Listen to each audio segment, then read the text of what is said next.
Rasa syukur kita karena sudah dipertemukan kembali di momen agenda ngetam ini. Dengan rasa syukur inilah yang harusnya kita terus tumbuhkan, yang selalu tidak pernah kita lupakan atas segala nikmat-nikmat yang Allah sudah berikan. Nikmat-nikmat sehatnya, terkhusus nikmat iman yang sudah diberikan. Karena tanpa nikmat iman ini tidak mungkin kita akan mau hadir ke sini.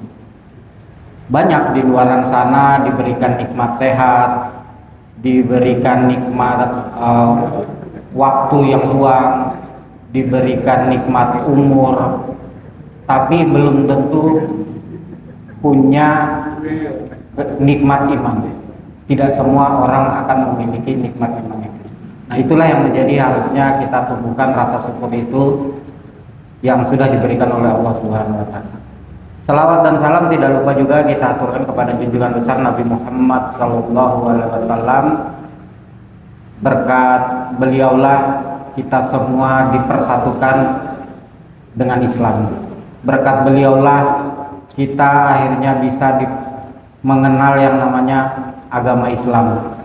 Dan berkat beliaulah kita akhirnya bisa mengetahui aturan-aturan, terkhusus pembahasan malam ini adalah berkaitan dengan hukum syariat. Penting buat kita untuk mempelajari tentang hukum syariat itu dan kita kaitkan dengan materi akad muamalah. Materi ini sebenarnya terpisah. Jadi hukum syariat biasanya disendirikan, kemudian akad muamalah disendirikan. Ini saya coba rangkum jadi satu biar langsung bisa dapatkan dua materi. Sebenarnya di slide ini justru ada 3 materi yang mau dibahas. Cuman mudah-mudahan waktunya mencukupi, jadi mungkin kita tidak buat lama lah. Mudah-mudahan bisa mencukupi. Jadi 3 materi yang akan kita bahas berkaitan dengan hukum syariat, akad muamalah, dan yang saya coba masukkan sedikit materi di sini berkaitan dengan multi akad. Karena akad muamalah ini nanti juga akan berkaitan dengan ternyata ada yang namanya multi akad. Nah, seperti apa multi akad itu? Nah, mudah-mudahan itu bisa kita waktunya bisa mencukupi. Adapun kalau bisa tidak mencukupi nanti di konfirmasi aja, kayaknya nih sudah terlalu larut. Nah, kita stop. Lambaikan tangan aja, angkat tangan menyerah, nanti tim kami yang memanggil.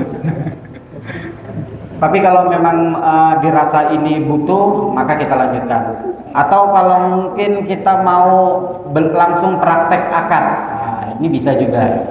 Langsung kita mulai mengakadkan, kita akadkan jam 9:30 selesai ya. Nah, itu kan belajar langsung berakad.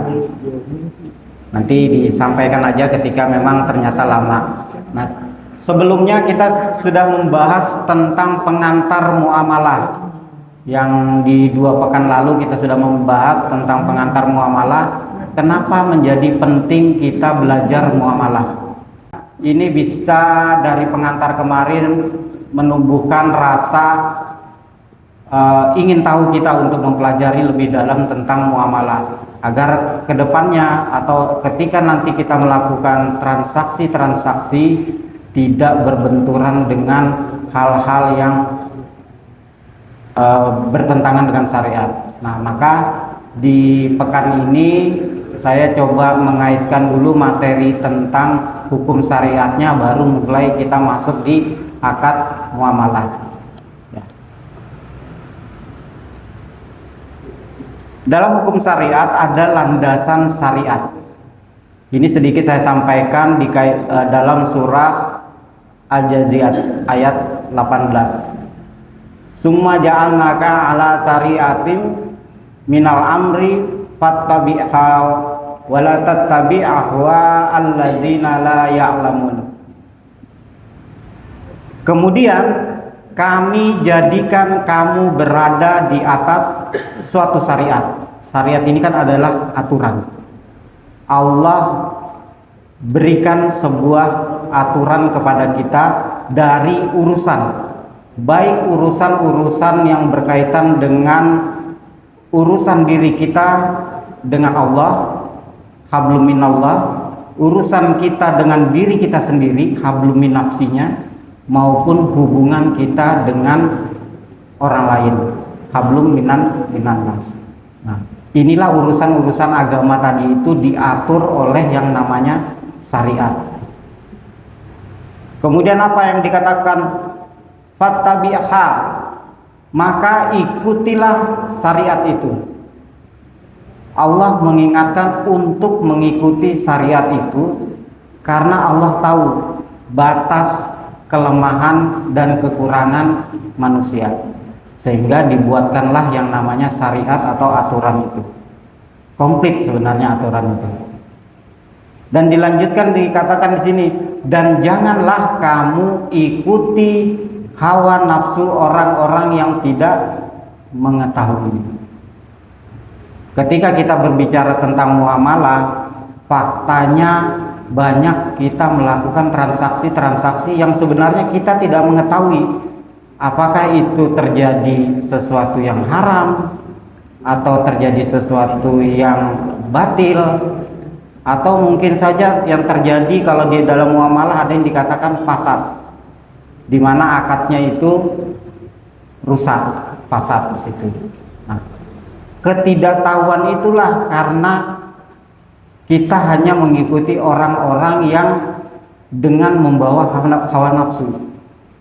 Kebanyakan kan orang melakukan sebuah transaksi itu keumumannya, yang dilihat adalah bagaimana dia mendapatkan untung besar. Nah, itu kan umum lah. Di dalam bisnis itu pasti yang dicari adalah keuntungan. Tidak ada ya orang yang mau cari namanya rugi. Harusnya itu sudah nggak perlu lagi kita kejar, karena namanya bisnis pasti mau cari untung. Justru yang kita cari adalah keberkahan. Berbicara bisnis sudah tidak perlu lagi, pasti kita akan mencari untung, tapi belum tentu untung tapi berkah, itu belum tentu. Nah, itu yang banyak, sehingga dikatakan jangan kita mengikuti hawa nafsu ketika kita melakukan sebuah transaksi-transaksi seperti itu. Nah, ini yang menjadi landasan syariat sebagai pengantar di dalam muamalah ini. Nah, sekarang kita harus cari tahu dulu definisi syariat itu apa. Ulama mengatakan di sini definisi syariat al-ahkamu syar'iha khitabu as-syari al-muta'alliqu bi af'alil ibadi bil iqtidoi awit tahiri awil wadai. Dikatakan di sini ada 3. Khitabu as-syari atau hukum syariat atau seruan dari as-syari. Nah, siapa as-syari itu? As-syari itu adalah Allah yang sebagai pembuat hukum. Jadi konteksnya sebenarnya yang punya hak untuk membuat hukum itu hanya Allah. Nah, Allah ini kan sudah membuatkan aturan-aturan nih. Bahkan aturan dalam berkeluarga ada, termasuk di dalamnya adalah muamalah juga ada. Sebenarnya kan sudah komplit. Nah, inilah yang dikatakan tadi, khitabu as-syari itu seruan dari as-syari, Allah yang selaku pembuat hukum. Kemudian al-muta'alliqu bi af'alil ibadi, yang terkait dengan perbuatan-perbuatan hamba. Jadi hukum syariat ini memang dibuat untuk mengatur perbuatan manusia. Yang diatur ini bukan hanya perbuatan umat muslim, tapi di sini dikatakan adalah perbuatan hamba adalah seluruh manusia tanpa terkecuali.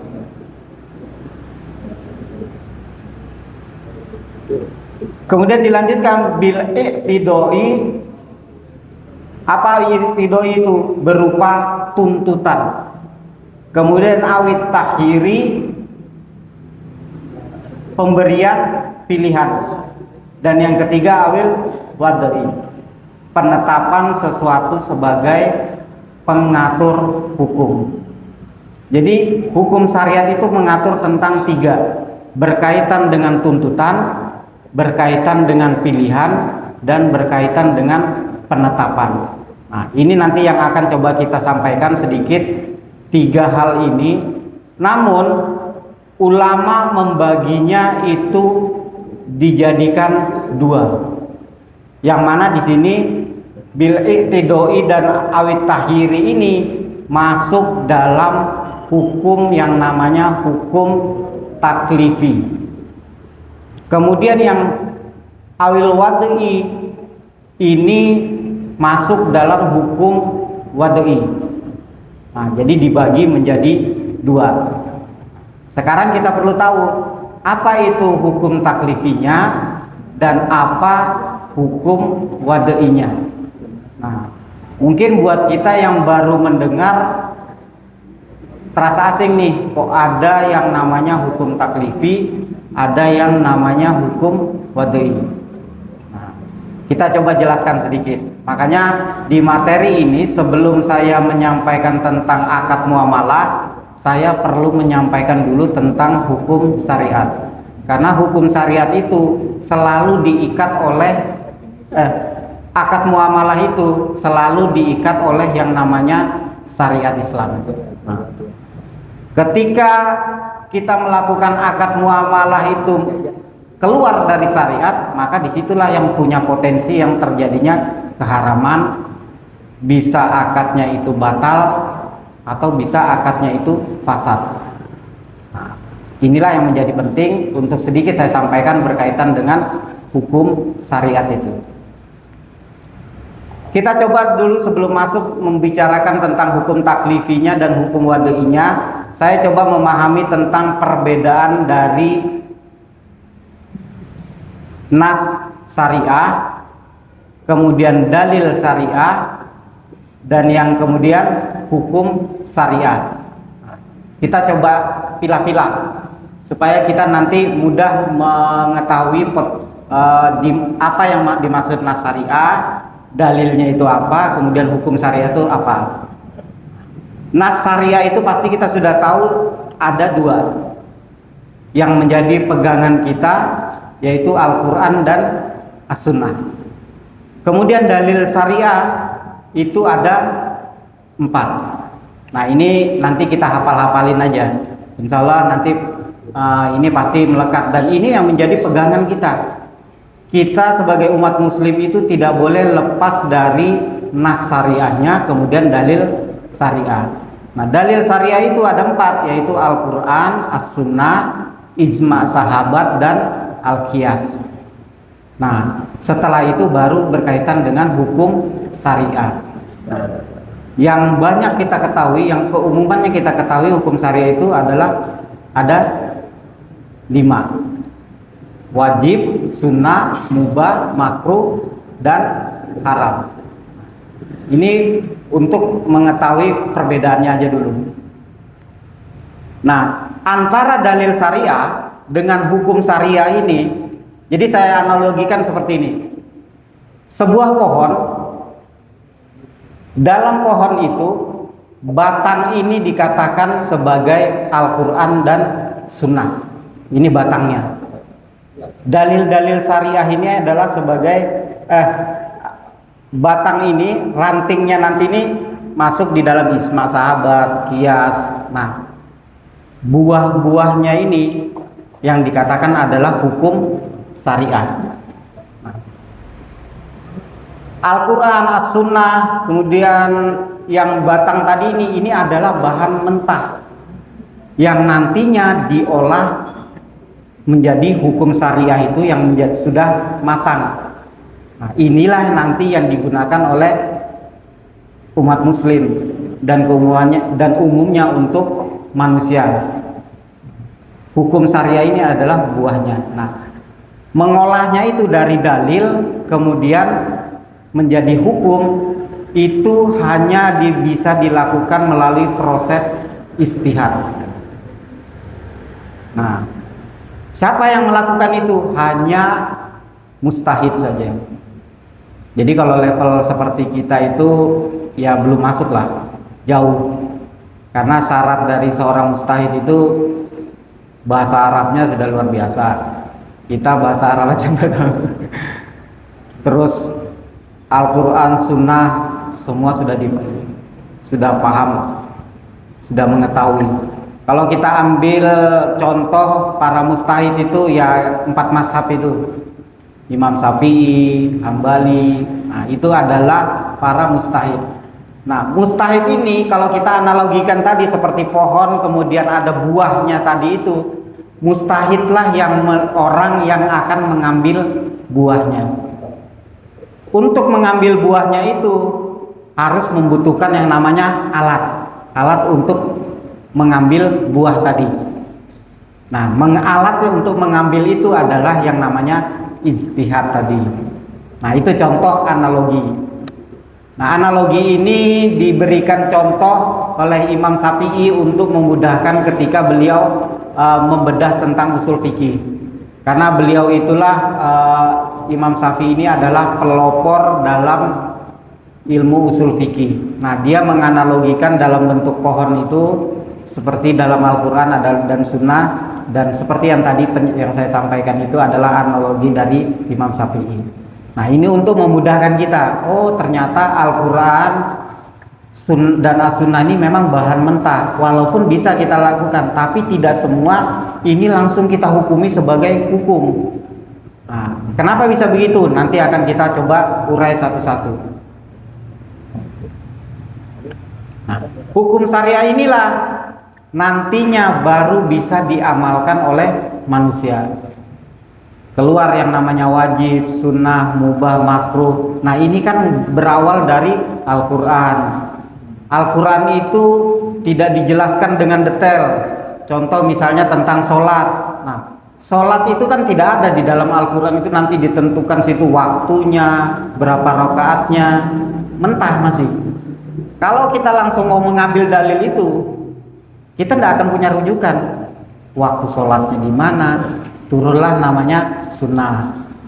Kemudian mendetail lagi, turunlah namanya ijma sahabat, qiyas. Nah, sampai akhirnya menjadi yang namanya buah tadi yang bisa kita petik. Oh, sholat wajib itu ini, ambil, kita terapkan. Nah, itulah contoh dalam melakukan memahami tentang perbedaan-perbedaan tadi itu. Adapun nanti perbedaan-perbedaan itu, nah itulah yang hanya bisa dilakukan oleh para mustahid. Ketika ada perbedaan, contoh misal tentang kunut segala macam, nah itu hanya tentang perbedaan. Nah, masuknya di dalam hukum syariah itu tentang yang mana? Apakah yang mubah, makruh atau haram? Nah, itu yang bisa mengolah hanya mustahid. Nah, sekarang setelah itu kita kembali lagi tentang hukum syariah tadi itu. Bil iktidoi awit takhiri awil wadai tadi.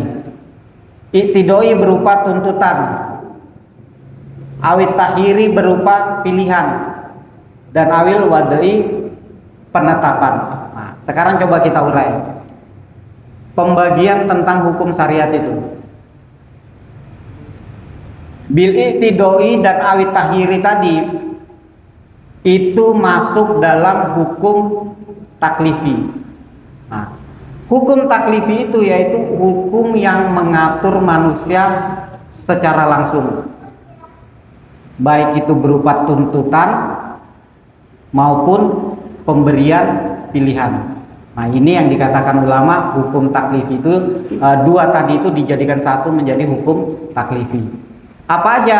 Ada 5. Seperti yang disampaikan tadi, hukum taklifi itu ada 5 yang berkaitan dengan fardu, haram, mandub, makruh, dan mubah.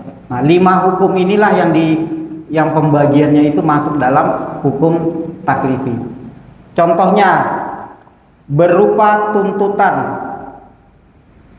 Di dalam pembagian jenis hukum tadi yang masuk dalam kategori tuntutan itu di poin yang mana? Kalau kita lihat dari 5 ini, tuntutan buat kita tuh 2, tentang yang wajibnya, yang fardunya, dan yang haramnya. Kita tidak punya pilihan, harus menjalankan ketika itu wajib dan harus kita tinggalkan ketika itu haram. Itu yang dikatakan tadi bil iktidoi atau tuntutan, yang kita tidak punya pilihan harus mengerjakan itu. Namun di sini ada yang berkaitan dengan awit takhiri tadi itu, pemberian pilihan. Allah memberikan pilihan. Apa itu? Sunnah, makruh, dan mubah. Ketika sunnah kita kerjakan dapat pahala, ketika kita tidak kerjakan tidak berdosa, dan itu menjadi pilihan buat kita. Begitupun dengan makruh dan mubah. Nah, itu yang dikatakan tadi hukum taklifi itu yang mengatur langsung tentang perbuatan kita. Karena berbicara tentang sholat, zakat, apa ibadah-ibadah itu pasti kan berkaitan dengan perbuatan kita yang benar-benar kita lakukan kan. Sholat kalau masih cuman dalam bentuk lisan kan belum bisa dihitung. Kalau itu dikatakan sholat. Saya sholat, mau sholat, sudah. Tapi setelah azan masih aja duduk di luar, sampai selesai duduk di luar. Katanya tadi sholat, kan sudah saya sampaikan. Itu tidak bisa dikatakan tadi di sini hukum taklifi itu yang berkaitan dengan perbuatan, bukan perkataan. Ini yang tadi dikatakan hukum taklifi tadi. Insya Allah yang pembagian poin ini, hukum taklifi ini kita sudah cukup mengenal dan tidak asing buat kita. Maka di sini poin ini tidak terlalu saya jelaskan secara mendalam. Namun yang perlu kita ketahui yang berkaitan dengan hukum wad'i ini. Karena poin ini hampir sebagian besar kita tidak mengetahui. Hukum wad'i itu yaitu hukum yang mengatur tentang perbuatan manusia secara tidak langsung. Kalau taklifi tadi itu secara langsung, kalau wad'i tidak langsung. Atau hukum yang mengatur hukum taklifi tadi. Ini hukum taklifi, ini hukum wad'i. Dia bisa menjadi hukum taklifi karena diatur oleh hukum wad'i. Taklifi ini jadi hak hukum halal atau haram karena adanya hukum wad'i. Secara tidak langsung ini mengatur, barulah muncul hukum tadi ini. Nah, inilah nanti yang melalui proses yang tadi dikatakan oleh para mustahid dengan proses istihadnya. Nah, sekarang kita coba bedah. Hukum wad'i ini ada berapa? Karena di dalam hukum taklifi tadi kan terbagi menjadi 5. Nah, sekarang hukum wad'i itu ada 5. Yang terkecoh dengan tangan. Jadi hukum wad'i itu ada 5. Yang pertama sebab, yang kedua syarat, yang ketiga mani, yang keempat adalah azimah dan rukhsah. Dan yang keempatnya, yang kelimanya adalah sah, batal, fasad. Khusus poin fasad ini tidak ada di dalam ibadah-ibadah seperti dalam hal ibadah sholat. Itu tidak ada fasad. Karena fasad ini hanya membahas tentang muamalah. Itu baru ada hukum fasad itu. Fasad ini dalam artian rusak. Akadnya rusak tapi tidak membatalkan. Nah, itu fasad. Tapi kalau di dalam sholat itu tidak ada fasad. Kalau sudah batal ya batal, sah ya sah dalam sholat. Ketika sudah terpenuhi rukun dan syaratnya. Kita coba urai satu-satu berkaitan dengan hukum wad'inya. Contoh hukum wad'i yang pertama adalah sebab. Sebab ini adalah tanda adanya suatu hukum syara. Ini sebabnya saya bagi 2 dan ini adalah musababnya. Yang pertama tergelincirnya matahari, ini sebabnya. Musababnya adalah menjadikan itu waktu masuk sholat zuhur. Nah, jadi seperti tadi ada perintah sholat di dalam Al-Quran, wa aqimus sholat. Tapi tidak ada di situ menentukan waktunya. Nah, inilah tadi melalui dari hadisnya Rasul, melalui para ijma sahabat, kemudian melalui proses para mustahid tadi, ada dilihat lagi dalam hadis-hadis itu, oh tergelincirnya matahari inilah yang menyebabkan waktunya masuk sholat zuhur. Nah inilah sebab tadi, tanda adanya suatu hukum syarat. Kemudian contoh yang kedua, ketika kita melihat hilal menjadi musabab atau menyebabkan, itu harus kita melakukan apa? Ketika hilal terlihat, wajib berarti sudah masuk puasa. Nah, inilah yang dikatakan tadi sebab. Contoh berikutnya, adanya kekerabatan atau hubungan kekeluargaan, itu menjadi musabab kita masuk dalam warisnya. Sebab ada kita menjadi satu hubungan darah tadi menimbulkan kita mendapatkan hak waris.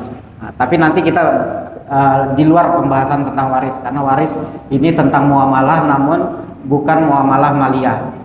Muamalah maliyah itu khusus tentang muamalah yang berbicara tentang transaksi-transaksi yang biasa jual beli segala macam. Contoh, perjalanan safar membuat kita boleh untuk berbuka puasa.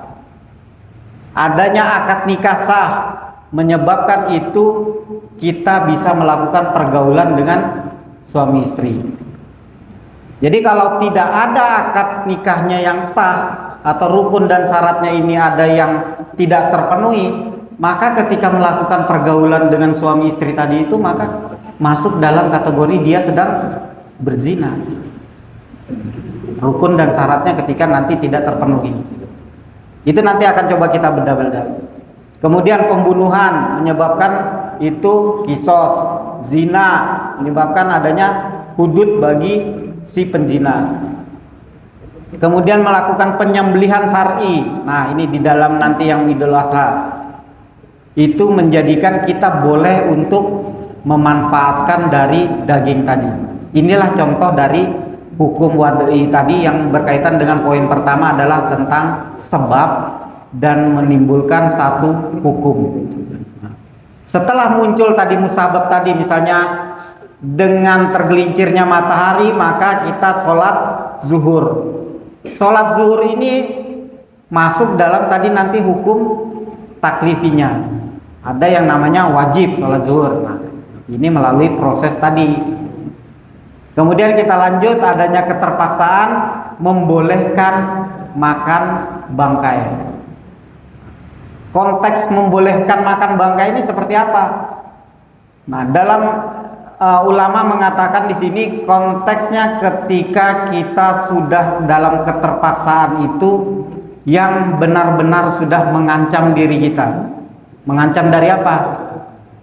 Bisa kita kalau tidak memakan kita bisa mati. Nah, ini dalam konteksnya poinnya itu benar-benar dalam terpaksa. Jadi jangan juga langsung menyimpulkan, oh ini tidak ada pilihan lain, saya harus makan ini, terpaksa. Tapi di sisi lain ada makanan lain. Nah, itu bukan terpaksa namanya. Karena ada dalam kaidah fikih mengatakan ad-daruratu tubihul mahdurati. Keadaan terpaksa membolehkan sesuatu yang terlarang. Bahkan yang haram tadi itu jadi halal ketika dalam kondisi terpaksa tadi. Nah, namun ada syarat dan ketentuan yang berlaku. Next, contoh yang hukum wad'i yang kedua adalah syarat. Apa itu syarat? Yaitu perkara yang kepadanya bergantung hukum. Adanya syarat dan ini adanya masrut. Contoh, ada syarat saksi menyebabkan nikahnya itu bisa. Kemudian ada mushon yang berzina maka dirajam atas pezina mushon tadi itu. Nah, muhson ini apa? Muhson ini orang yang statusnya sudah menikah namun dia melakukan perzinahan atau berhubungan dengan orang lain yang bukan dengan istrinya. Nah, ini yang masuk dalam kategori mushon atau orang yang melakukan tadi itu. Maka dia hukumannya adalah rajam. hidupnya ahli waris menyebabkan dia mendapatkan syarat untuk mendapatkan waris. Karena tidak mungkin dia, kalau dia ahli waris, dia masih hidup, dia dapat. Namun ketika meninggal, status hak warisnya itu hilang. Tidak dapat karena tidak terpenuhi dengan syarat tadi itu. Nah, itu nanti kalau memang membedah tentang waris itu nanti ada dibahas. Tapi kita tidak berbicara ke situ dulu. Kemudian berbicara tentang dukul kepada perempuan. Itu haram nikah dengan anak gadis yang dari perempuan tersebut. Nah, dukul itu maksudnya kita sudah menikah kepada perempuan, kemudian kita mau menikahi anaknya. Nah, itu tidak boleh, itu dukul itu. Kalau dia sudah berhubungan, tapi kalau statusnya dia sudah belum berhubungan badan, kemudian dia cerai, status ini maka bisa. Tapi konteksnya seperti apa dulu? Jangan langsung begitu. Ini saya spekulasi aja. Saya nikahi dulu mamanya, habis itu saya ceraiin, saya ambil anaknya. Nah, kan jangan juga konteksnya seperti itu. Nikahi anaknya,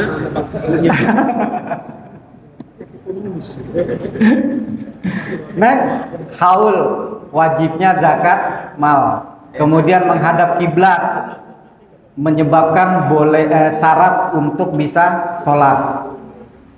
Dan syarat untuk menutup aurat membolehkan kita untuk sholat. Kemudian tersimpannya barang itu menjadi syarat, tidak boleh untuk dicuri. Ketika dicuri maka potong tangan untuk bagi pencuri. Nah, turunlah hukum-hukum itu, aturan-aturan tadi. Nah, ini yang berkaitan dengan syarat tadi. Kemudian mani. Nah, apa itu mani? Yaitu apa-apa yang keberadaannya memastikan tidak adanya hukum atau memastikan batalnya sebab tadi. Kan yang pertama ada sebab, ada syarat. Nah, mani ini yang membatalkan syarat tadi itu. Ini mani.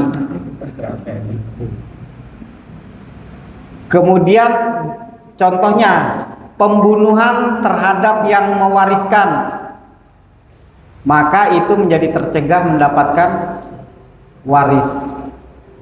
Dua bersaudara karena ingin mau menguasai, dia bunuhlah saudaranya. Ini membatalkan hak tadi yang ketika dia mendapatkan sebagai anak contohnya, dia mendapatkan hak waris. Tapi karena dia bunuh saudaranya karena ingin menguasai harta itu, status itu tidak mendapatkan waris. Hukumnya jadi dia tercegah. Nah, itu mani itu yang membatalkan dia untuk mendapatkan waris, membatalkan sebabnya tadi itu. Kemudian beda agama menyebabkan dia kehilangan hak waris.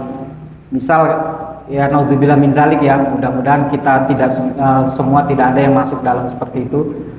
Kita punya anak, kemudian dia pindah agama, maka status anak itu tidak punya hak waris, kehilangan hak waris itu.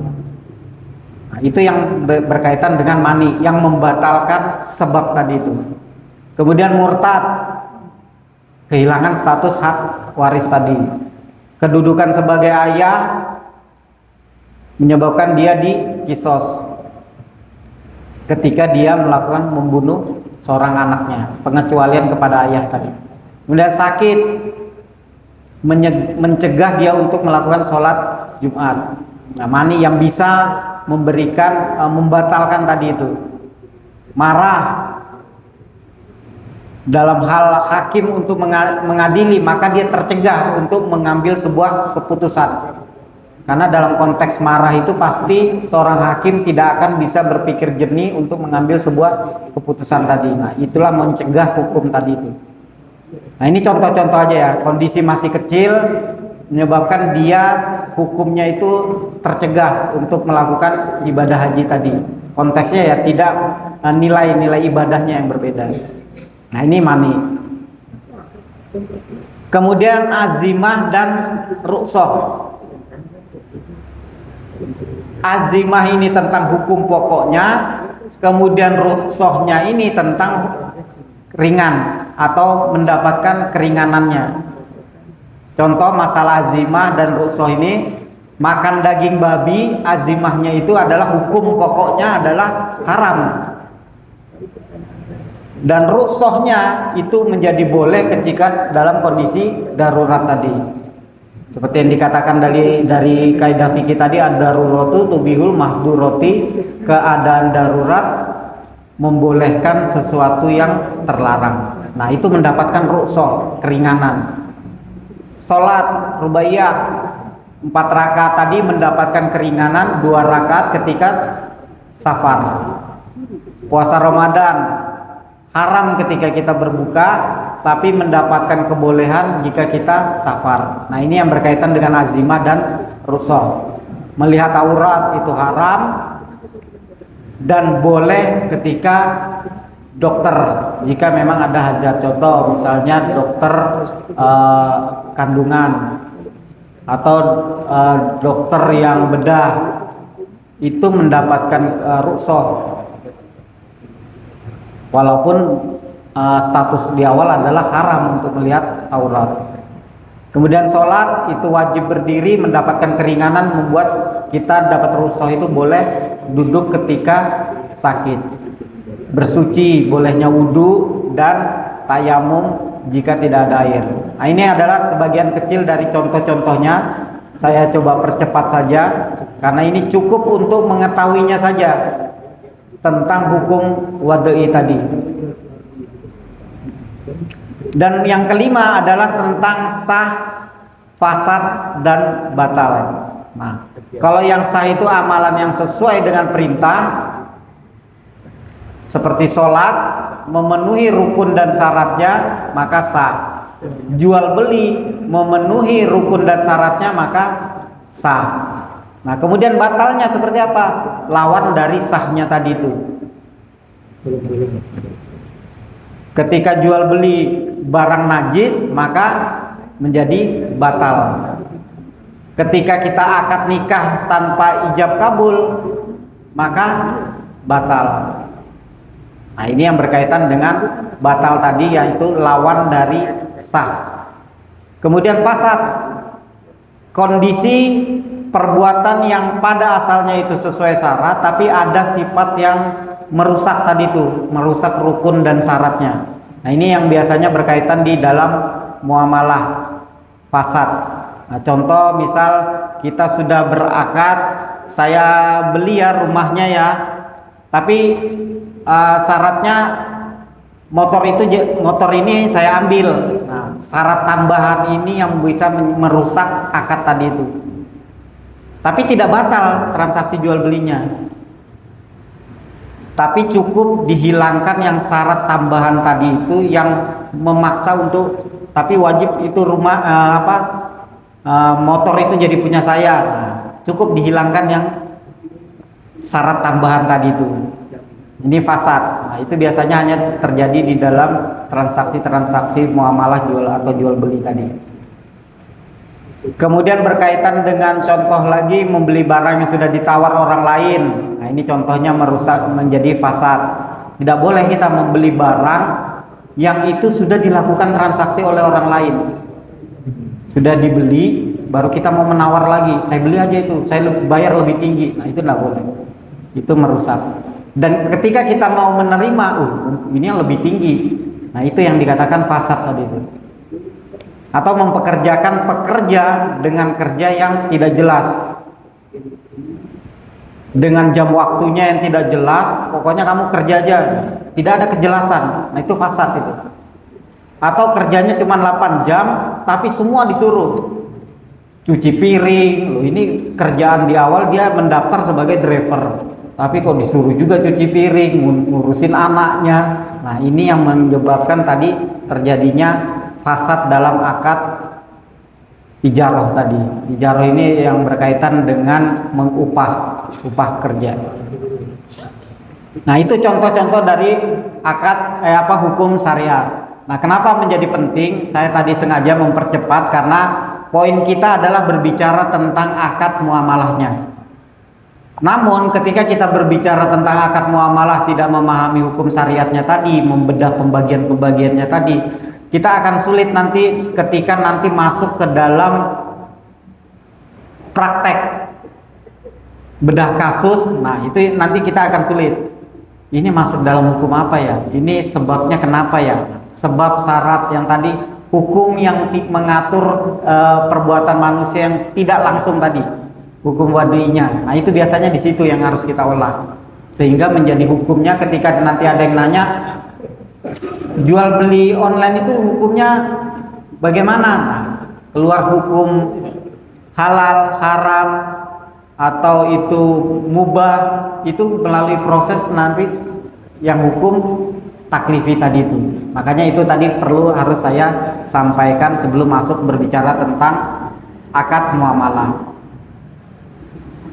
Dua materi sekaligus kita bahas di malam ini. Berkaitan yang kedua adalah berbicara tentang akad muamalah. Seperti yang di awal tadi, dalam hukum syariat itu ada landasannya.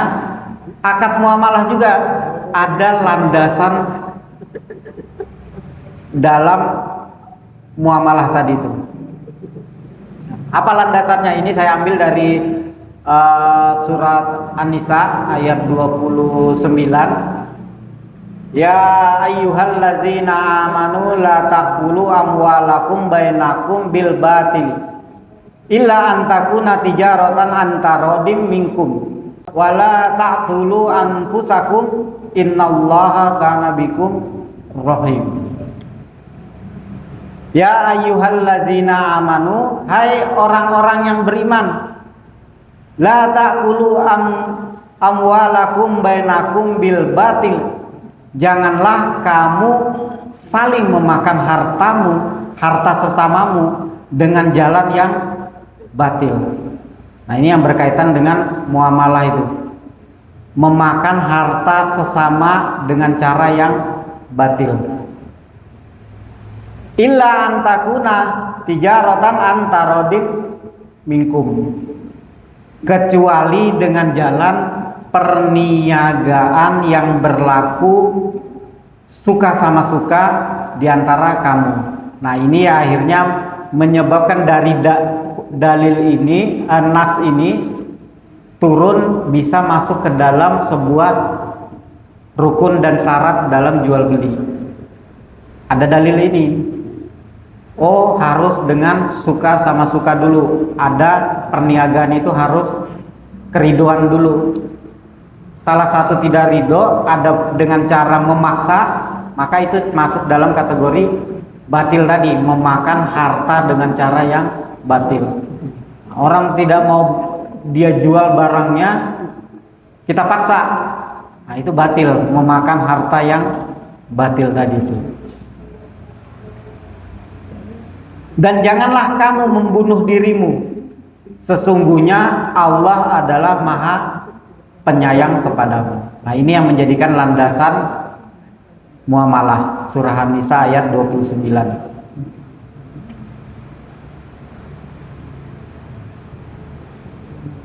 Nah, setelah kita tahu landasan muamalah itu, maka kita perlu tahu dulu, karena konteksnya ini selama berapa pekan nanti atau berapa pertemuan kita membahas tentang khusus muamalah maliyah. Karena muamalah itu kan konteksnya luas. Nah, muamalah itu bisa berbicara tentang pergaulan, itu muamalah. Tapi khusus untuk ekonomi atau transaksi-transaksi yang berkaitan dengan ekonomi, itu membahas tentang khusus muamalah maliyah. Kita coba buka secara definisinya muamalah maliyah itu. Al muamalatul maliyatu hiya al hukmu syar'iyyatu al muta'alliqatu bi amri dunya.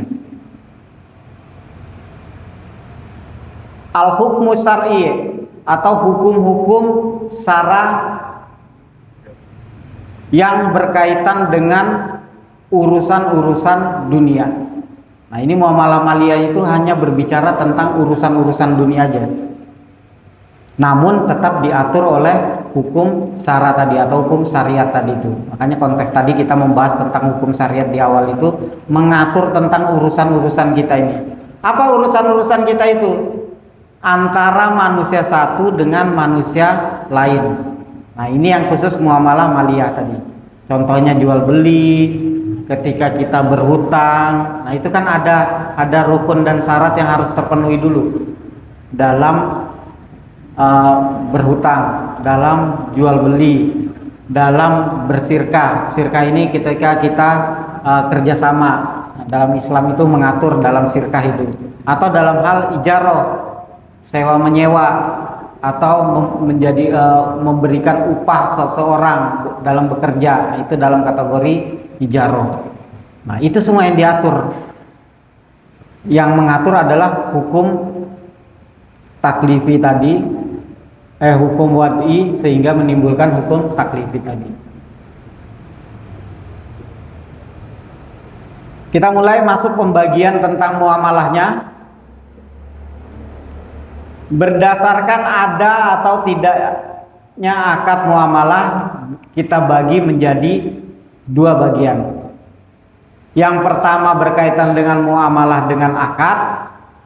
Yang kedua berkaitan dengan muamalah tanpa akad.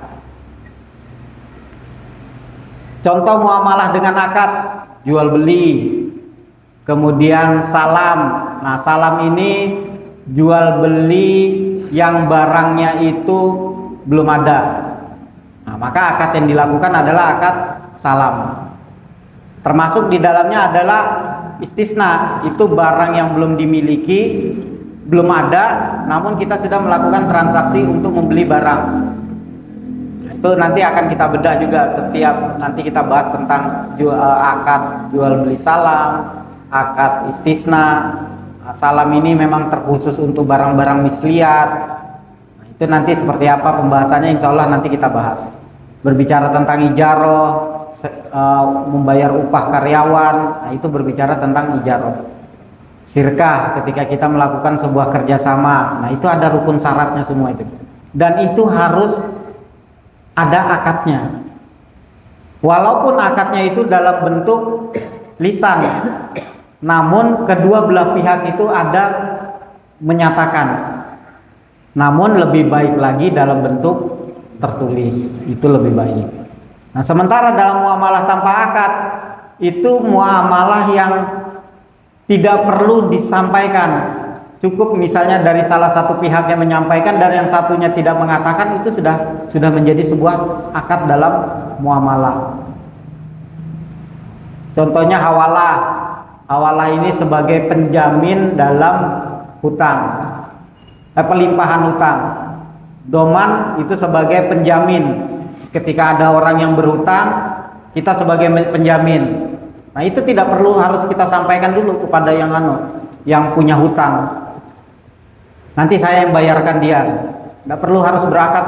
Oke, sah. Tidak perlu. Itu sudah menjadi satu akad. Makanya itu masuk dalam akad muamalah tanpa akad.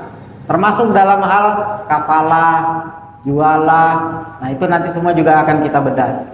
Ini nanti masuk dalam kategori muamalah dasarnya. Supaya nanti ke depan ketika kita ada menemukan sebuah kasus, kita mudah mengetahui, oh ini akadnya adalah doman, ini adalah kafalah, oh ini jualah, dia melakukan sebuah sayembara. Nah, itu jualah itu. Contohnya jualah itu, barang siapa yang menemukan dompet saya maka akan saya berikan uang 100.000. Nah, itu membuat sayembara. Akadnya jualah dan tidak perlu harus diakadkan dari kedua belah pihak. Karena banyak, siapapun yang mendengar berarti punya hak mendapatkan, ketika mendapatkan dompet maka dia akan mendapatkan hak untuk mendapatkan upah tadi. Termasuk dalam hal waris, tidak perlu disampaikan lagi. Karena kita tadi seperti berbicara tentang hukum syariat wad'i tadi, ada sebab dan syarat tadi kan. Syarat kita mendapatkan hak waris kalau yang memberikan waris ini sudah meninggal, baru kita bisa dapat hak waris. Kalau belum meninggal belum punya hak waris itu. Nah, apakah itu harus kita akadkan? Pak, warisku sudah bisa kuambil kan? Kan sudah meninggal. Jadi tidak perlu harus disampaikan. Nah, makanya ini masuk kategori muamalah yang tanpa akad. Maksudnya tanpa akad ini dari kedua belah pihak. Nah, itu waris. Termasuk ketika kita berinfak, itu kan tidak perlu harus dua, ada ijab kabulnya. Saya terima infaknya, nah, tidak perlu seperti itu. Ini muamalah tanpa akad. Nah, ini pembagian dari muamalah tadi. Ada muamalah yang dengan harus dengan akad. Ketika akadnya itu tidak dijalankan, maka rukunnya tidak terpenuhi, sehingga menyebabkan batal. Nah, nanti kita akan membahas tentang rukunnya itu. Kita coba cari tahu dulu. Selalu kita harus mengetahui tentang definisinya. Jadi definisi ini nanti ketika kita membicarakan tentang jual beli, berbicara tentang samsaroh sebagai makelar, itu selalu ada definisi-definisi ini, di mana definisi ini sudah melalui proses yang namanya tadi para mustahid dengan proses istihadnya, menimbulkanlah yang namanya takrif atau definisinya. Termasuk di dalam akad, inilah yang menjadi definisi ini yang dirujuk oleh para mustahid itu. Nah, secara akad secara syar'i itu adalah al-aqdu huwa irtibatu ijabin bi qabulin ala wajhi masru'in yushiru asarahu fi mahallihi. Khitabu asari adalah akad secara syariat adalah irtibatu ijabin bi qabulin, ikatan ijab dengan qabul. Ala wajhi masru'in, yang sesuai dengan hukum-hukum syara atau hukum syariat tadi itu. Yushiru asarahu fi mahallihi, yang sesuai dengan yang menimbulkan akibat hukum pada objek akad. Inilah yang tadi, ketika sudah mengikuti hukum syariat, timbullah hukum tadi itu, hukum syariatnya tadi itu. Nah, ini yang dikatakan akad tadi. Ketika kita sudah melakukan akad yang sudah sesuai syariat, maka timbul hukumnya itu, mengakibatkan menimbulkan hukumnya tadi. Contoh dalam jual beli, ketika melakukan sebuah ijab dan qabul, maka menimbulkan hukum barang yang sudah kita beli tadi terjadinya pemindahan kepemilikan, menjadi sah buat kita untuk kita miliki, dan haram diambil kembali karena sudah dijual beli, menimbulkan akibat hukum tadi. Nah, itu secara definisi akad. Sekarang kita mulai masuk tentang rukun-rukun akad itu. Jadi nanti ketika kita membedah sebuah kasus dalam jual beli, oh ini harus terpenuhi rukun-rukunnya. Masuk enggak? Ketika ada rukunnya ini tidak terpenuhi, oh ini berarti gagal nih. Ini keumumannya dari transaksi yang muamalah dengan akad tadi itu, rukunnya pasti 3 ini. Adapun nanti di poin-poin poin kedua, rukun yang kedua itu pasti nanti ada perbedaan-perbedaan, tapi tidak lepas dari 3 rukun. Apa itu rukunnya? Yang pertama tentang al-aqidah ini. Al-aqidah ini adalah 2 pihak yang berakad. Nah, ini yang berbicara, kita poinnya berbicara tentang muamalah yang dengan muamalah dengan akad dan muamalah yang tanpa akad. Itu ada rukun syaratnya itu. Tapi yang poin al-aqidah ini adalah poin yang muamalah dengan akad. 2 pihak yang berakad. Kemudian mahalul akad atau biasa juga dikatakan makut alaihi atau objek akadnya. Karena tidak mungkin kita mau melakukan transaksi tidak ada objeknya. Barang yang mau dibeli apa? Atau ketika kita berbicara tentang jasa orang, jasanya ini apa? Maka harus ada yang namanya mahalul akad tadi. Dan yang ketiga adalah sigot. Sigot ini ada ijab dan Qabul. Nah, ini muamalah dengan akad tadi itu harus terpenuhi 3 rukun ini. Kalau muamalah tanpa akad, dia pasti ada poin-poin antara 1, 2, 3 itu yang akan berbeda. Tapi 3 ini pasti ada.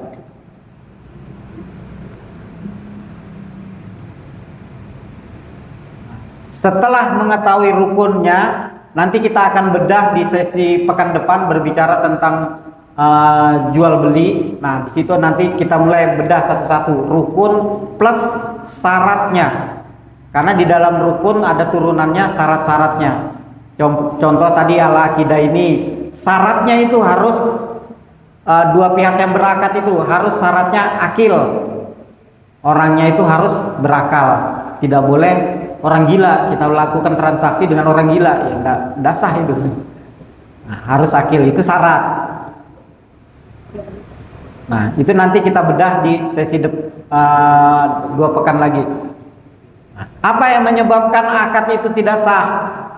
Ada 2 macam. Yang pertama, akadnya itu batal, atau ada akad yang cacat pada salah satu rukun akadnya tadi, atau cacat pada syaratnya. Dan ini wajib, tidak boleh keluar, tidak terpenuhi rukun dan syarat itu, menyebabkan terjadinya batal. Jadi kalau ada rukun dalam melakukan transaksi tadi tidak terpenuhi, atau rukunnya terpenuhi tapi di syaratnya yang tidak terpenuhi, maka itu menjadi batal. Kemudian ada yang fasad atau rusak, terjadinya cacat tadi itu. Transaksinya itu akan tetap sah ketika ada akad tadi itu yang diperbaiki, yang rusaknya tadi itu yang dikatakan akad fasad. Nah, itu juga nanti akan kita coba dalami dari setiap materi-materi. Karena kalau kita urai dari sini panjang. Makanya kita coba tampilkan dulu gambarannya kurang lebih seperti ini dalam akad. Nanti ketika mulai masuk di sesi berikutnya sudah berbicara tentang jual beli seperti apa, nah, rukunnya seperti apa yang menyebabkan dia batal, apa yang menyebabkan nanti ini bisa fasad. Nah, itu mulai satu persatu. Baru masuk kita tentang bedah kasusnya. Dengan sesi tanya jawabnya mulai membedah kasus jual beli itu seperti apa. Nah, jadi satu-satu kita urai. Cuman memang itu dalam muamalah itu memang kita mempelajarinya harus runut. Ketinggalan satu, besok begitu kita datang bingung. Kemarin itu apa ya? Sehingga menimbulkan pertanyaan yang berulang-berulang. Itu biasanya seperti itu. Nah, contohnya begini, akad yang tidak sah itu ada yang batal tadi dan fasad. Dikatakan batal karena tidak terpenuhi rukun dan syaratnya. Kemudian ada unsur haram yang masuk di dalam akadnya, sehingga agar ini bisa sah maka harus mengulang. Akad yang sudah batal itu tidak ada pilihan kecuali mengulang, termasuk dalam nikah. Ketika kita menikah kemudian ada rukun yang tidak terpenuhi, misal walinya tidak ada, maka itu batal nikahnya. Mohon maaf, dia berhubungan badan selama bertahun-tahun, itu masuk zina. Karena ada rukun yang tidak terpenuhi, tidak ada walinya. Jadi berzina dia.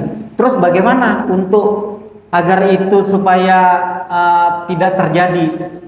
Misalnya sudah terlanjur, maka dia harus mengulang, nikah ulang. Harus mengulang akadnya tadi. Nah, itu termasuk dalam jual beli.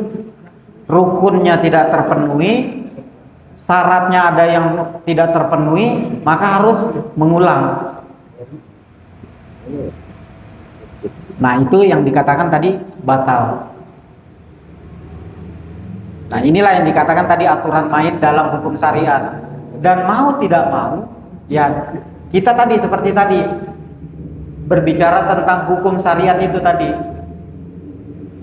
Ada yang dalam bentuk bil itidoi tadi, yang memang sudah penetapan dari Allah, yang kita tidak punya pilihan. Ada yang berbicara tentang awit takhiri, yang masih diberikan pilihan tadi. Nah, ketika ada ini sudah penetapan yang sifatnya ini sudah batal, maka tidak ada pilihan kecuali harus mengulang. Beda kasus dengan fasad. Fasad itu sudah terpenuhi dan rukun dan syaratnya, namun ada syarat yang cacat atau menambah syarat sehingga merusak akad utamanya. Seperti contoh tadi itu, saya beli rumahnya tapi dengan catatan saya ambil televisinya ini ya, saya ambil perabotannya ini ya, padahal itu tidak dijual, menjadikan syarat. Nah, itu menyebabkan akadnya fasad atau rusak.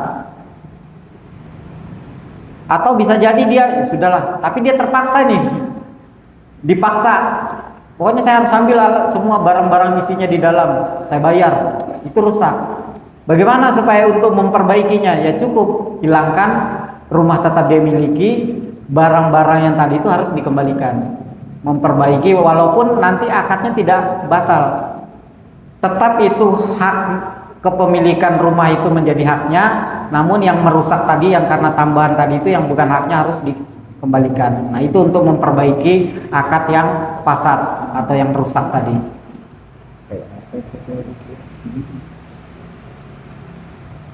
Nah, sekarang kita masuk dalam pembahasan multi akad. Alhamdulillah, tinggal sedikit cukup lah ini. Berkaitan dengan akad tadi, ternyata ada yang namanya multi akad. Apa itu multi akad itu? Menggabungkan dua akad. Nah, nanti kita akan ketemu tuh bedah kasus. Nanti kalau kita ada sebuah pertanyaan-pertanyaan bedah kasus, ternyata ada akad yang tergabungkan. Nah, itu multi akad namanya. Tapi ada juga yang menggabungkan, tapi itu boleh. Nah, itu nanti kita lihat lagi. Multi akad itu hukumnya haram. Sebagaimana dikatakan oleh Rasulullah, nah Rasulullah Sallallahu Alaihi Wasallam an safqataini fi safqatain wahidatin. Rasulullah itu melarang dua kesepakatan atau dua akad dalam satu kesepakatan atau satu akad tadi. Contoh jual beli sewa. Nah, itu sebenarnya menggabungkan akad jual beli, tapi sebelumnya dia sewa dulu. Itu akadnya rusak. Di mana itu bisa terjadi? Ini yang banyak tidak kita ketahui. Kalau kita membeli motor dengan kredit, itu menggabungkan dua akad. Secara tidak sadar kita hanya tanda tangan, saking banyaknya lembarannya, tulisannya kecil-kecil semua. Begitu kita pergi lupa bawa kacamata, nggak kelihatan sudah apa sudah tulisannya, tanda tangan aja ya. Pokoknya ya sudah. Oke, sah. Ternyata di dalam situ, saking penasarannya saya coba cari-cari akad beli waktu beli kendaraan. Ada. Ternyata di dalamnya itu ada sewa menyewa dan berakhir dengan jual beli. Kenapa dikatakan sewa menyewa di situ? Karena ketika kita membeli barang kita dijaminkan itu, ketika kita tidak mampu membayar, dia punya hak untuk menarik. Kan masih sewa statusnya. Tapi begitu lunas baru pindah ke pemilikan, menggabungkan dua akad ini. Nah, nanti kita bedah kasusnya nanti seperti itu. Insya Allah nanti, kok bisa itu? Nah, kita urai satu-satu. Nah, itu yang dikatakan oleh Rasulullah tadi, melarang dua kesepakatan dalam satu kesepakatan. Kemudian di hadis lainnya dikatakan nah Rasulullah Sallallahu Alaihi Wasallam an baitaini fi bayatin. Rasulullah melarang dua jual beli dalam satu jual beli. Nah, nanti kita juga akan menemukan ini kasus-kasus ini. Ini yang di pembahasan tentang multi akad. Nah, multi akad ini bisa terjadi tiga kemungkinan. Yang pertama, dengan menggabungkan dua akad dalam satu akad tadi. Contohnya menyewakan mobil digabung dengan jual beli tadi, atau melakukan akad pesan digabung dengan jual beli kredit. Kemudian menggabungkan dua jual beli dalam jual beli. Contoh, harga kontan dan kredit beda. Jadi ketika kita melakukan sebuah akad, tetapi di situ akadnya harganya tertulis dua, harga cashnya sekian, harga kreditnya sekian. Kita terima, ya sudah, saya ambil yang kredit. Nah, itu tidak boleh ada akad dalam satu akad ada dua nilai yang tercantum di situ. Boleh kita menyampaikan kepada orang, taruhlah kalau harga cashnya 20 juta, kalau kreditnya 25.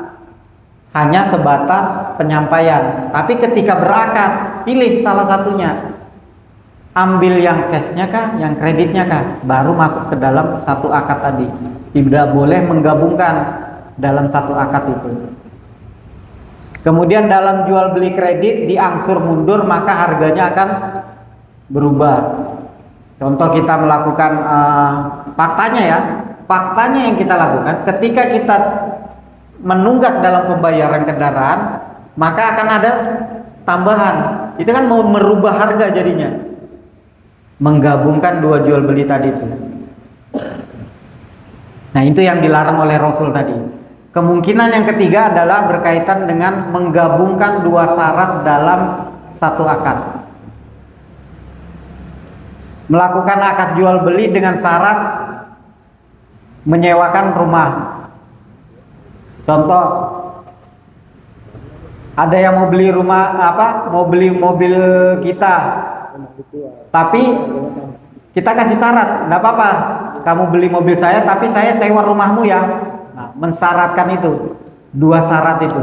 Padahal dia tidak punya niatan untuk menyewakan rumahnya, tapi dimasukkan di dalam akad itu syaratnya harus kamu sewakan rumah saya, baru boleh beli barang saya. Nah, itu tidak boleh.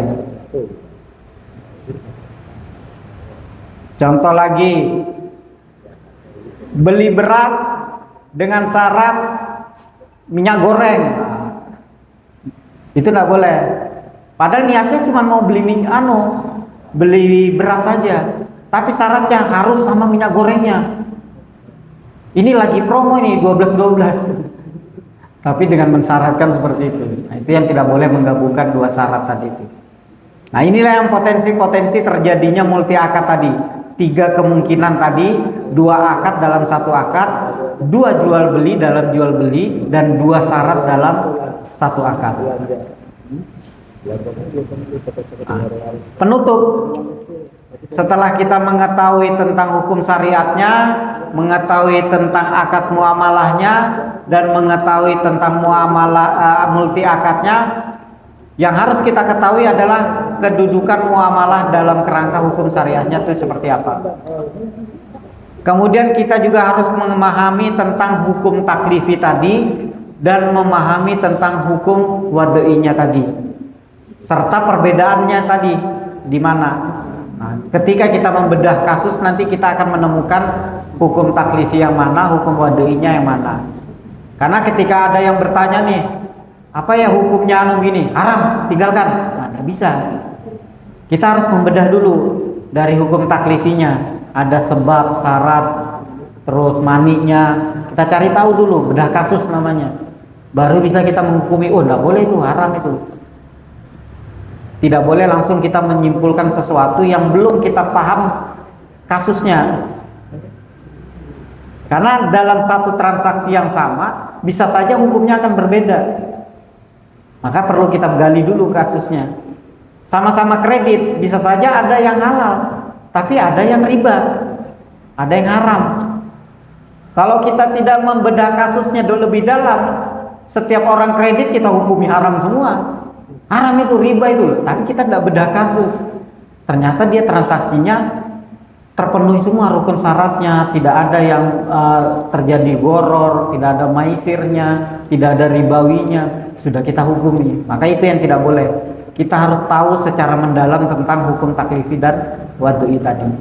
Kemudian yang berikutnya kita harus tahu definisi tentang akad muamalah secara mendalam.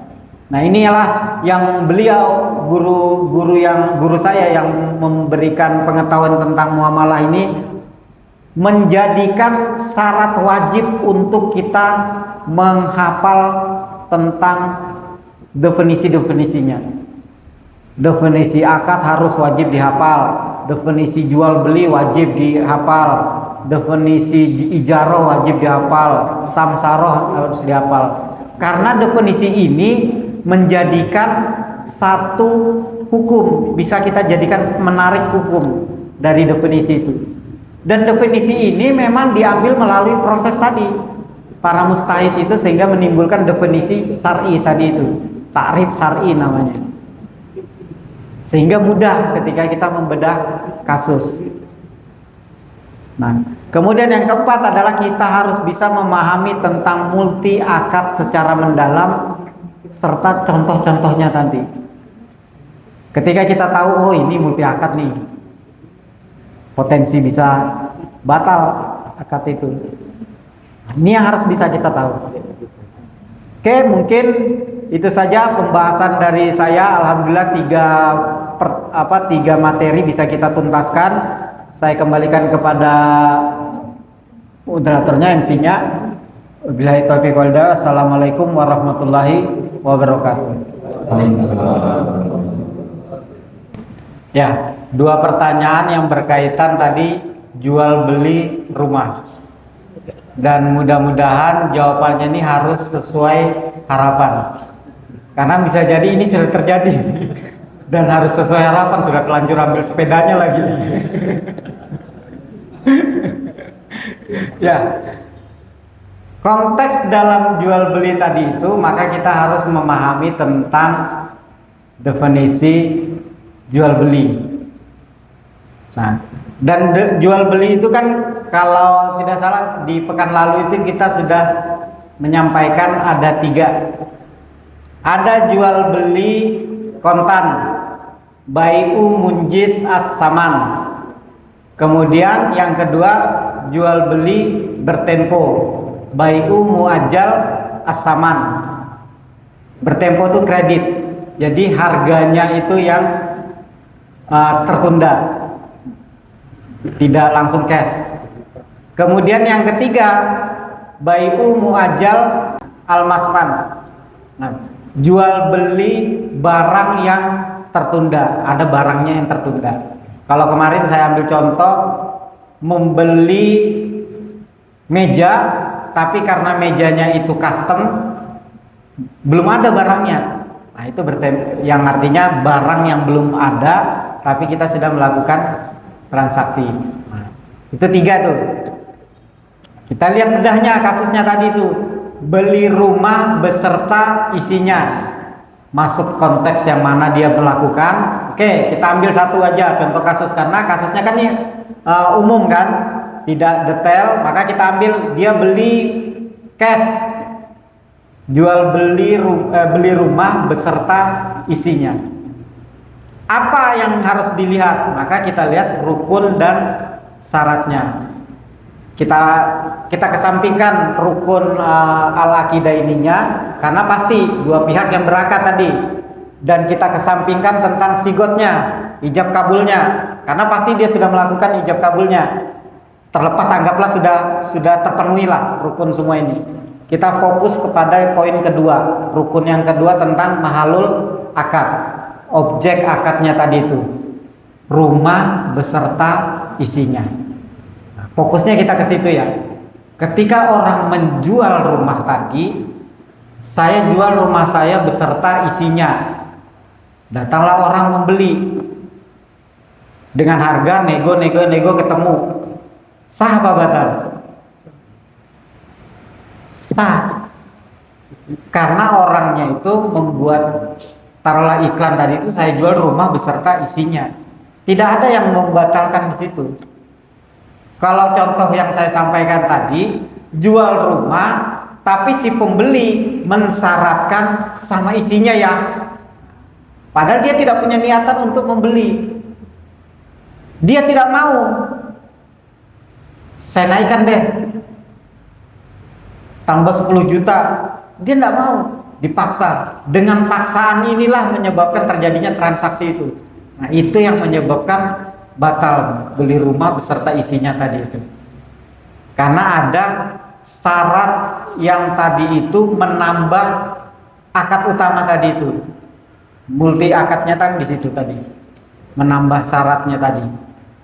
Yang notabene dia memang tidak punya niatan untuk membeli. Makanya konteks tadi jual rumah beserta isinya, kita lihat dulu kasusnya seperti apa. Makanya membedah hukum dengan kasus yang sama akan bisa nanti berbeda hukumnya. Maka kita lihat faktanya, oh memang dia dari awal memang menjual rumahnya beserta isinya. Oh enggak, dia menjual rumahnya aja kok. Tapi karena ada desakan, kemudian ada lobi-lobi dari pihak lain, dari keluarganya, atau mungkin ada dia diancam, mau tidak mau. Nah, itu yang menjadikan sebenarnya akadnya itu adalah batal. Ada syarat ja'li tadi itu, syarat tambahan yang justru merusak akadnya. Nah, kemudian yang konteks yang kedua kurang lebih saja jual rumah bonus sepeda. Kita lihat bonusnya ini. Kalau memang ini adalah orang yang memberikan bonus ini adalah sebagai si penjual, dan si penjual ini memang memberikan dengan sebagai tambahan itu aja, itu tidak masalah. Tidak ada masalah di dalam transaksi jual belinya. Misalnya seperti itu. Jadi memang perlu kita juga harus mengetahui tentang isinya. Walaupun bisa saja nanti ada yang nanti kalau kita nanti membedah tentang jual beli, nanti kita akan melihat rukun dan di situ ada syarat. Syarat itu barang harus tohir, barangnya itu harus suci. Ternyata kita beli rumah di dalamnya itu ada homer segala macam, kita beli beserta isinya. Nah itu ada yang menjadi apa, batalnya akad tadi itu. Nah, makanya penting ketika kita membedah satu kasus harus tahu secara detail. Nah jadi memang pembahasan satu persatu ini lihat fakta baru bisa kita lihat, mencarikan takrifnya atau dalilnya nanti baru bisa kita hukumi. Kalau fakta itu masih samar-samar, maka yang akan kita hukumi adalah fakta keumuman. Keumuman itu berarti orang menjual rumah itu paling perabotannya kursi, lemari, tempat tidur, nah, paling itu. Adapun bonus sepeda. Tapi kalau sudah ada konteks barang, ternyata ada barang-barang haram, ini menjadi rusaknya tadi transaksi. Mungkin seperti itu, wallahu a'lam bishawab. Jual tanah kemudian ada pohonnya. Yang dijual di awal ini pohonnya dulu kah atau tanahnya dulu kah? Bersamaan. Karena nanti akan beda kasus nih. Contoh, pohonnya ini memang pohon yang bisa pohon-pohon jati lah, yang bisa diproduksi dan bisa menghasilkan. Yang dia jual duluan adalah pohonnya, tak dia jual. Setelah itu habis baru dia jual tanahnya. Tidak ada masalah di situ, terpisah dengan akad jual beli tanah dan jual beli pohon. Nah, kemudian jual belinya bersamaan, tanah plus pohonnya. Sekarang kita beli rumah, kira-kira enggak sepaket enggak dengan tanahnya, karena ada pekarangannya tuh. Baru kita kan enggak mungkin tuh mau beli, saya beli tanahnya ya tapi sama rumahnya, kan jual rumah itu pasti sepaket. Nah ketika kita melakukan jual tanah dan di situ ada pohon-pohonnya, yang kita akadkan kan jual tanahnya kan, saya jual tanahnya. Adapun isinya di dalam itu menjadi hak si pemilik tanah itu. Jadi bukan konteksnya multi akadnya di situnya. Multi akadnya itu nanti akadnya, bukan objeknya yang ada berbeda. Jadi kasus multi akad tuh bukan di objek barangnya, karena ada pohon, ada tanah. Nah, kita coba lagi kasus lain. Beli rumah yang posisinya dari developer. Tanahnya, barangnya belum ada. Artinya rumahnya ini belum ada. Tapi kita berakad jual beli rumah. Ini masuk dalam kategori multi akadnya tadi. Karena pada dasarnya yang kita beli adalah tanah. Rumahnya belum ada. Sementara Rasul melarang kita menjual beli barang yang belum dimiliki. La tabi ma laisa indak. Janganlah kamu menjual sesuatu yang belum kamu miliki. Rumah tidak ada. Kita berakad jual beli rumah. Yang kita beli di awal adalah tanahnya aja. Baru kita membangun lagi dari pihak developer. Setelah masuk lagi uang baru dibangun. Konteksnya sebenarnya multi akadnya tuh di situ. Beli tanah dan beli rumah. Bagaimana menghilangkan itu? Maka kalau di dalam Islam jual belinya itu harus tanahnya dulu. Adapun nanti membeli rumahnya, akadnya baru lagi. Nah, itu nanti konteksnya nanti akadnya masuk dalam kategori apa? Itu nanti kita akan bahas. Jadi jangan kemana-mana. Kemudian pertanyaan keduanya itu tadi ya, tanah yang belum ada akadnya, ya berarti sudah digarap oleh pembeli. Ya. Belum ijab kabul, sudah dibawa pulang, digarap. Bagaimana hukumnya? Maka selama dia melakukan penggarapan itu haram. Sama dalam nikah. Jadi jual beli itu kalau dianalogikan seperti nikah, mirip sudah itu. Kita mau nikahin orang, tapi belum ijab kabul. Fakta sekarang apa yang terjadi? Pacaran. Itu pacaran itu belum dimiliki tanahnya, digarap. Iya enggak? Dan dengan bangganya bapaknya, alhamdulillah, nah, coba lihat anakku dijemput pakai mobil. Nggak sadar kalau tanahnya digarap. Aduh, ya Allah. Nah, itulah yang perlu kita ketahui tentang hukum-hukum syariat itu. Yang tadi ada konteks menjadi sah ketika untuk digauli perempuan itu ketika sudah akad nikah. Menjadi sah tanah itu untuk kita garap, kita tanami ketika kita sudah melakukan transaksi jual beli. Beda kasus kalau belum transaksi tapi nanti saya mau beli rumahnya, tanahnya nih ya, cuman belum ada uang. Oh ya, enggak apa-apa, saya boleh enggak saya tanamin tanaman misalnya lombok, tomat situ, kan digarap tuh. Selama pihak ini yang mengizinkan maka boleh. Nah, itu nanti konteks berbicara tentang hukum makro. Di dalam Islam, ketika tanah itu tidak digarap selama 3 tahun dan dibiarkan, itu akan diambil alih dan diserahkan kepada orang yang bisa menggarap. Islam itu menjaga seperti itu. Supaya apa? Supaya orang itu, para petani itu punya pemasukan dari situ. Dia tidak memiliki tanah tapi bisa mengelola tanah. Maka daripada tanah kita kosong, ada yang mau garap, kita biarkan aja. Dia ambil sendiri. Nah, itu nanti kita membahas tentang hukum sirkah dalam pertanian, itu nanti ada kita bahas. Insyaallah jangan kemana-mana. Jadi hati-hati dalam menggarap. Wallahu a'lam bishawab. Baik, apa hukumnya membeli barang lelang dari bank? Iya. Singkat pada, ya silakan dijawab. Luar biasa.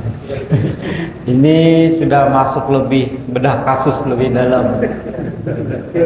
Kita coba spill aja ya. Cuman ya ketika ini sebagai contoh, dan contoh ini ternyata ada hubungannya dengan kejadian kita, ya saya mohon maaf, karena ini kan pengambilan contoh secara umum aja.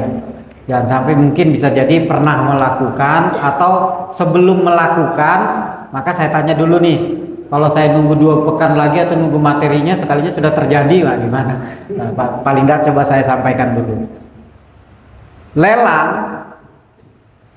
kita fokuskan kepada yang lelang bank ya, karena pertanyaannya sesuai dengan pertanyaan membeli barang lelang di bank. Orang kira-kira dia barangnya ini dilelang karena apa deh? Sehingga kan barang lelang ini dijual sama bank nih kan? Sebab barangnya dijual sama bank ini sebelum kita beli itu karena ada apa? Karena ada hutang-hutang. Tung di sini. Dia berhutang karena bank tidak percaya, maka dia minta jaminan, namanya rohan, gadai, sebagai jaminan. Setelah dia dijaminkan tidak mampu membayar, maka dia barangnya diambil, baru dilelang. Di sini kasusnya. Kasusnya di sini membeli barang yang lelang. Fakta yang kita lihat ini, hukum masalah pokoknya dulu, hutang piutang yang dimana di situ ada tambahan manfaat. Ini akar masalahnya di sini dulu, hutang piutang. Sebuah transaksi ribawi di sini terjadi. Dan status melelang ini belum statusnya terjadi pemindahan kepemilikan. Itu faktanya di situ. Belum terjadi pemindahan kepemilikan. Karena orang ini langsung dipaksa dan bahkan belum ada tentang menyerahkan barang ini untuk dijual supaya bisa melunasi hutang. Di awalnya ini sudah keliru nih. Ada kebatalan. Kita datang membeli barang yang notabene kita tahu akar masalahnya itu dari bank adalah hutang piutang yang menghasilkan tambahan manfaat, itu adalah riba. Di akar masalahnya ini sudah problem, maka ketika kita melakukan ini sama sebagai orang yang menjadi wasilah terjadinya transaksi juga tadi. Potensi bermasalahnya tuh di situ juga. Walaupun ada kaidah fikih mengatakan nahnu nahkumu bizohiri, bukan kaidah fikih, hadis Rasul juga dikatakan di situ. Nahnu nahkumu bizohiri, kan yang dihukumi kan secara zohirnya aja. Wallahu yatawalla as-sarair. Sedangkan yang tidak tersembunyi itu tidak dihukumi, hanya Allah yang mengetahui. Itu konteksnya berbeda. Kita sudah di awal sudah tahu nih barang lelangan, bahkan diumumkan dari bank ini, yang notabene di awal itu adalah transaksinya itu hutang piutang terjadi ribawi. Nah, itu yang menjadi keharaman mengambil barang-barang, membeli barang-barang lelang itu. Termasuk di dalamnya dalam barang lelang pegadaian sama itu. Karena akar masalahnya, pokok masalahnya itu adalah hutang piutang yang ada terjadi transaksi ribawinya, kemudian digadaikanlah yang statusnya belum terjadi, sebenarnya terjadi pemindahan kepemilikan. Jual beli itu kan harus ada pemindahan kepemilikan. Gadai itu boleh dan dibolehkan oleh Islam. Di dalam surah Al-Baqarah ayat 283 itu dijelaskan tentang menggadaikan barang.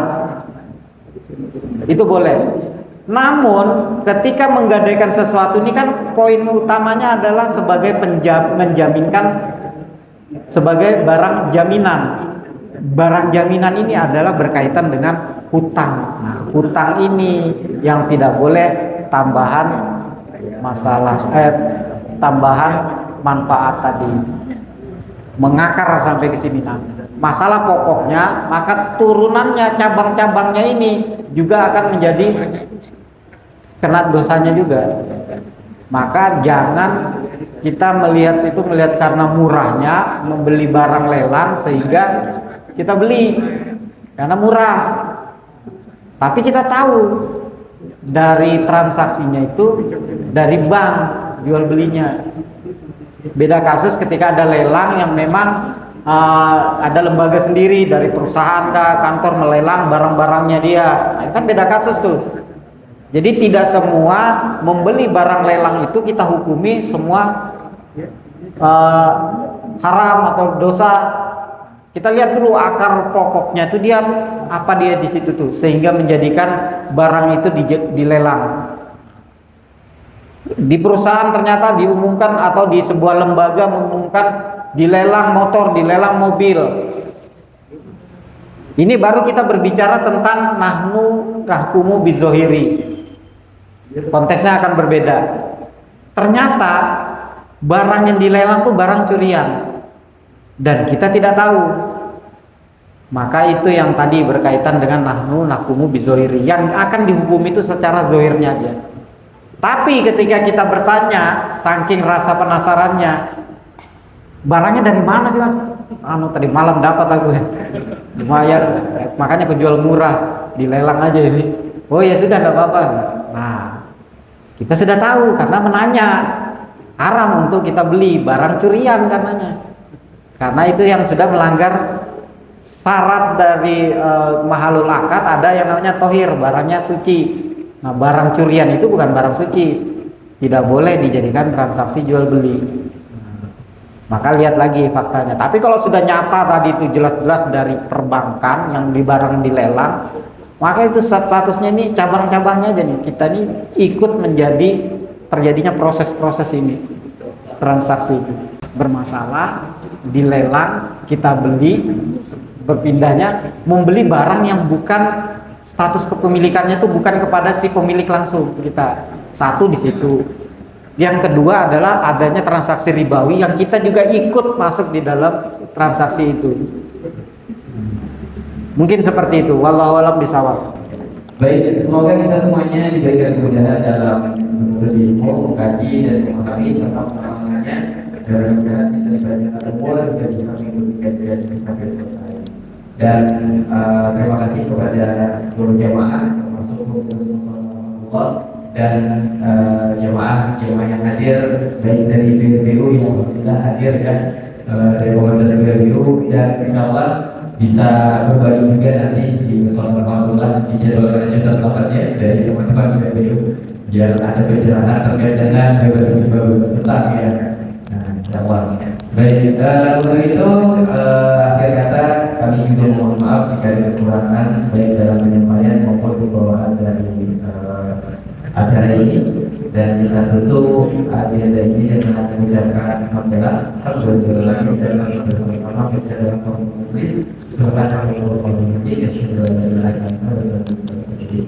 dan baik bila taufiq hidayah wa hidayah. Assalamualaikum warahmatullahi wabarakatuh. Waalaikumsalam.